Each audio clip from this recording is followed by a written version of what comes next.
ಝಟಕ ಮತ್ತು ಹಲಾಲ್ ಈ ಪದ್ಧತಿಗಳಲ್ಲಿ ಪ್ರಾಣಿಗಳನ್ನು ಹೇಗೆ ವಧೆ ಮಾಡಲಾಗುತ್ತದೆ? ಇವುಗಳ ಮಾಂಸದ ಬಗೆಗಿನ ವಿವಾದ ಏನು? ಮಾಂಸ ಆಹಾರ ಹೊಸದೇನಲ್ಲ. ಬೇಟೆಯೇ ಆದಿಮಾನವನ ಉಪಜೀವನವಾಗಿತ್ತು. ಹಸಿ ಮಾಂಸ, ಗೆಡ್ಡೆ, ಗೆಣಸು, ಕಾಡು ಹಣ್ಣು, ಬೀಜಗಳಿಂದ ಆರಂಭವಾದ ಈ ಚಕ್ರ ಇಂದಿನ ಸಂಸ್ಕರಿಸಿದ ಆಹಾರ ಪದ್ಧತಿಯವರೆಗೆ ಬೆಳೆದು ನಿಂತಿದೆ. ಬೆಂಕಿ ಆವಿಷ್ಕಾರ ಆದಾಗ ಆಹಾರವನ್ನು ಬೇಯಿಸಿ ತಿಂದ. ಕೃಷಿ ಪರಿಚಯವಾದಾಗ ಅಲೆಮಾರಿ ಜೀವನ ಬಿಟ್ಟು ಸ್ಥಿರ ಜೀವನ ಕಂಡುಕೊಂಡ. ತನ್ನ ಈ ಪೂರ್ವ ಇತಿಹಾಸ ಅರಿಯದ ಮಾನವ ಇಂದು ಮಾರುಕಟ್ಟೆಯಲ್ಲಿ ಝಟಕ, ಹಲಾಲ್ ಎಂದುಕೊಂಡು ಸುತ್ತುತ್ತಿದ್ದಾನೆ. ಇದು ಮಾಂಸ ಮಾರಾಟ ಮಾಡುವವರಲ್ಲಿ ಮತ್ತು ಮಾಂಸ ಪ್ರಿಯರಲ್ಲಿ ಗಲಿಬಿಲಿಯನ್ನುಂಟು ಮಾಡಿದೆ. ಆದಿಮಾನವ ಯಾವ ಪದ್ಧತಿಯಲ್ಲಿ ಬೇಟೆಯಾಡಿ ಮಾಂಸ ತಿನ್ನುತ್ತಿದ್ದ? ಮೀನು ಹೇಗೆ ಹಿಡಿಯುತ್ತಿದ್ದ? ಮಾಂಸಾಹಾರಿ ಪ್ರಾಣಿ ಪಕ್ಷಿಗಳು ಯಾವ ಪದ್ಧತಿಯಲ್ಲಿ ತಮ್ಮ ಆಹಾರವನ್ನು ಸಂಗ್ರಹಿಸಿಕೊಳ್ಳುತ್ತಿದ್ದವು? ಇವುಗಳಿಗೆಲ್ಲ ಉತ್ತರ ಹುಡುಕುವುದು ಅನಿವಾರ್ಯವೇ? ಇದೆ ಎನ್ನುವುದಾದರೆ ಅದನ್ನು ಸಂಕೀರ್ಣಗೊಳಿಸುವುದು ಏಕೆ? ಇದೆಲ್ಲ ಆ ಕಾಲದ್ದು. ಈಗ ನಾಗರಿಕ ಜಗತ್ತಿನಲ್ಲಿ ಇರುವ ನಾವು ಮಾಂಸಕ್ಕಾಗಿ ಝಟಕ ಮತ್ತು ಹಲಾಲ್ ಎನ್ನುವ ಪದ್ಧತಿಗಳನ್ನು ಅಳವಡಿಸಿಕೊಂಡಿದ್ದೇವೆ ಎನ್ನುವುದಾದರೆ ಅವುಗಳನ್ನಾದರೂ ಅವುಗಳ ಪಾಡಿಗೆ ಬಿಟ್ಟು ಬಿಡೋಣ. ಯಾರಿಗೆ ಯಾವ ಪದ್ಧತಿಯ ಮಾಂಸ ಇಷ್ಟವೋ ಅದನ್ನವರು ತಿಂದುಕೊಳ್ಳಲಿ. ಇಲ್ಲೂ ಸಮಸ್ಯೆ ಹುಡುಕುವುದು ಏಕೆ? ಅಸಲಿಗೆ ಇವುಗಳ ನಡುವೆ ಇದೆ. ಆದರೂ ಏನು ವ್ಯತ್ಯಾಸ? ಅದನ್ನಿಲ್ಲಿ ತಿಳಿದುಕೊಳ್ಳೋಣ. ನಮಸ್ಕಾರ ವೀಕ್ಷಕರೇ, ನಾನು ರಾಜು ಉಸ್ತಾದ್.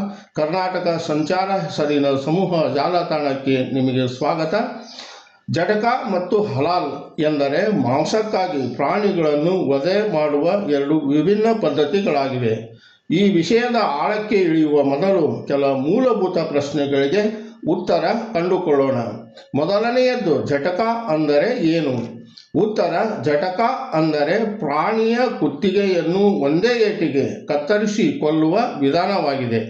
ಇದರಲ್ಲಿ ಪ್ರಾಣಿಗೆ ಕಡಿಮೆ ನೋವಾಗುತ್ತದೆ ಎಂಬ ಭಾವನೆ ಇದೆ. ಸಾಮಾನ್ಯವಾಗಿ ಇದು ಬಲಿ ರೀತಿಯ ಪದ್ಧತಿಯಲ್ಲಿ ಕಂಡುಬರುತ್ತದೆ. ಎರಡನೆಯದ್ದು, ಹಲಾಲ್ ಅಂದರೆ ಏನು? ಉತ್ತರ: ಹಲಾಲ್ ಅರಬಿಕ್ ಪದವಾಗಿದೆ.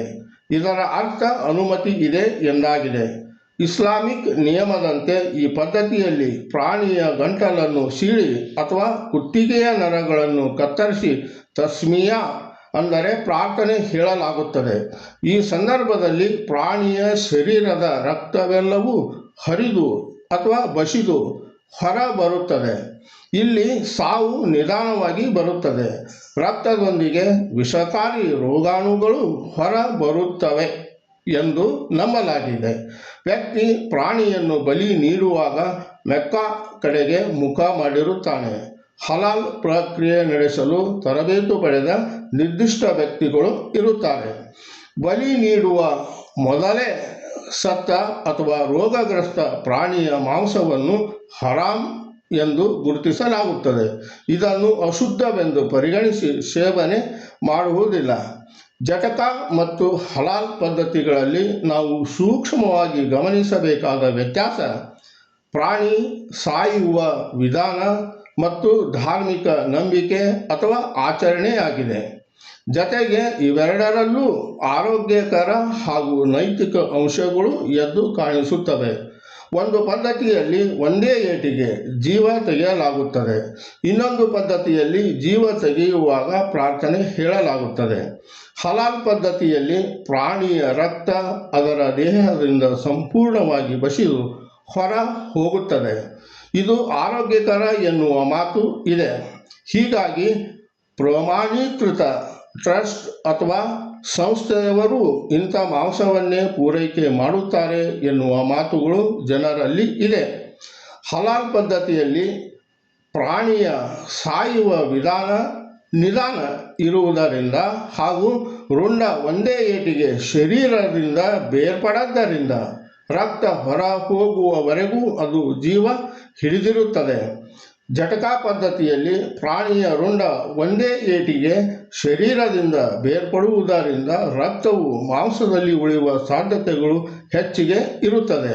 ರಕ್ತ ಇರುವ ಮಾಂಸ ಸಾಗಾಟ, ಸಂಗ್ರಹಣೆ, ಅಡುಗೆ ಮಾಡಲು ಮತ್ತು ಸೇವನೆಗೆ ಅಷ್ಟೊಂದು ಹಿತಕರ ಎನಿಸುವುದಿಲ್ಲ ಎಂಬ ಭಾವನೆ ಇದೆ. ಆದರೂ ಇವೆರಡೂ ಪದ್ಧತಿಯಲ್ಲೂ ಮಾಂಸದ ಬಳಕೆ ಇದೆ.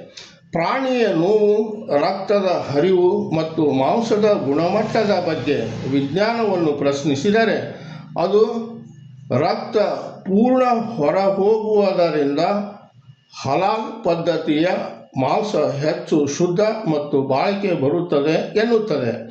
ಜತೆಗೆ ಜಟಕಾ ಪದ್ಧತಿಯಲ್ಲಿ ಪ್ರಾಣಿ ಕಡಿಮೆ ನೋವು ಅನುಭವಿಸುವುದನ್ನು ಗಮನಕ್ಕೆ ತೆಗೆದುಕೊಳ್ಳುತ್ತದೆ. ಈ ಎರಡೂ ಪದ್ಧತಿಗಳ ಕುರಿತು ವಿಚಾರ ಭಿನ್ನತೆಗಳು ಇವೆ. ಹಲಾಲ್ನಲ್ಲಿ ಪ್ರಾಣಿಯ ಕುತ್ತಿಗೆಯ ರಕ್ತನಾಳಗಳನ್ನು ಕತ್ತರಿಸಿ ಬೆನ್ನು ಮೂಳೆಯನ್ನು ಹಾಗೆಯೇ ಬಿಡುವುದರಿಂದ ಅದು ಹೆಚ್ಚು ನೋವು ಅನುಭವಿಸುತ್ತದೆ. ಜಟಕಾದಲ್ಲಿ ಪ್ರಾಣಿಯ ತಲೆ ಒಂದೇ ಏಟಿಗೆ ಶರೀರದಿಂದ ಬೇರ್ಪಡುವುದರಿಂದ ಮೆದುಳಿಗೆ ಸಂದೇಶ ಹೋಗುವುದು ತಕ್ಷಣ ನಿಲ್ಲುತ್ತದೆ. ಇದರಿಂದ ನೋವಿನ ಪ್ರಮಾಣ ಕಡಿಮೆ ಇರುತ್ತದೆ.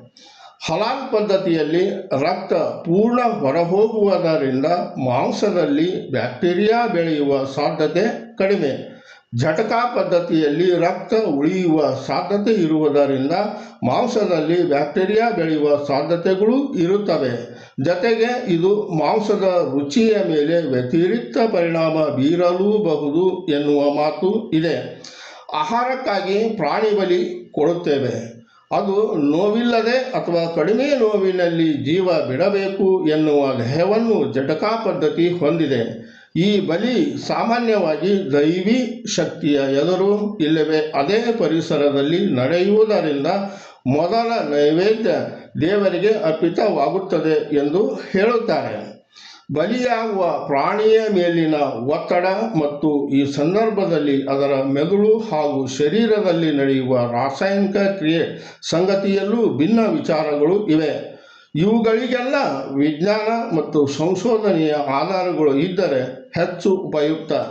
ಈ ಚರ್ಚೆ, ವಾದ ವಿವಾದಗಳು ಏನೇ ಇರಲಿ, ತಮಗೆ ಯಾವ ಪದ್ಧತಿಯ ಮಾಂಸ ಒಳ್ಳೆಯದು ಎನ್ನುವುದನ್ನು ಮಾಂಸ ಪ್ರಿಯರೇ ನಿರ್ಧರಿಸಲಿ. ಅದನ್ನು ಅವರಿಗೇ ಬಿಟ್ಟು ಬಿಡುವುದು ಒಳ್ಳೆಯದು ಎನ್ನುವ ಭಾವನೆ ನನ್ನದು. ನೀವೇನಂತೀರಿ? ವಿಡಿಯೋ ಹಿಡಿಸಿದ್ದರೆ ಲೈಕ್ ಮಾಡಿ, ಸ್ನೇಹಿತರೊಳಗೆ ಶೇರ್ ಮಾಡಿ. ಅಭಿಪ್ರಾಯ ಇದ್ದರೆ ಚಾನಲ್ನ ಕಮೆಂಟ್ ಬಾಕ್ಸ್ನಲ್ಲಿ ದಾಖಲಿಸಿರಿ. ಸಬ್ಸ್ಕ್ರೈಬ್ ಆಗುವುದನ್ನು ಮರೆಯಬೇಡಿರಿ. ನಮಸ್ಕಾರ.